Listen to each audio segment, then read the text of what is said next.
In August 2016, a Russian human rights group released a report detailing the practice of female genital mutilation in a relatively remote mountain region of the country. Despite the practice having been condemned by the UN and the World Health Organization, Russia has no law expressly prohibiting it.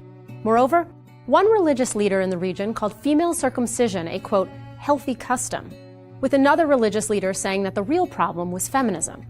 Russia is not known for its record of women's rights. So, what is life really like for women in Russia? Well, as with many other countries, Russia is predicated on a patriarchal society, and women have shockingly few legal protections from their husbands. Reports by human rights groups show that more than half of all Russian women are threatened with violence or are victims of violence, and roughly a quarter of them suffer sexual abuse as well. Unfortunately, rape is seriously underreported in Russia, largely due to stigma, victim blaming, and legal inefficiency. According to a 2013 report by the Russian government, roughly 40% of all violent crimes occur within the family.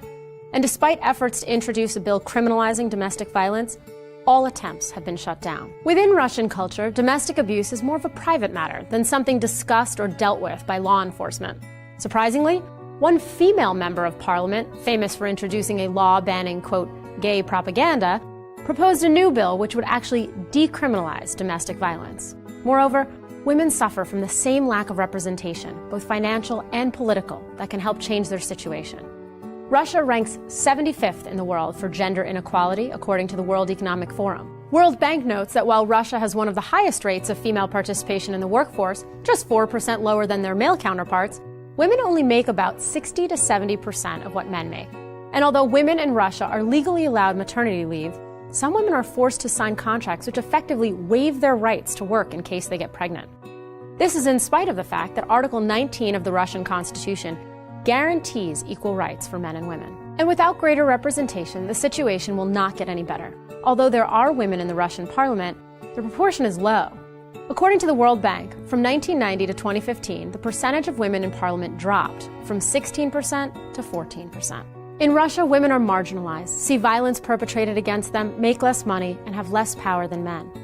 Although women's rights groups are making some strides in the legislature to try and change the situation, the long-standing male-dominated culture has left little room for rapid improvements. In 2012, feminist punk band Pussy Riot was arrested for hooliganism after performing an anti-Putin prayer in an Orthodox church, with the lawyer defending the church calling feminism a mortal sin.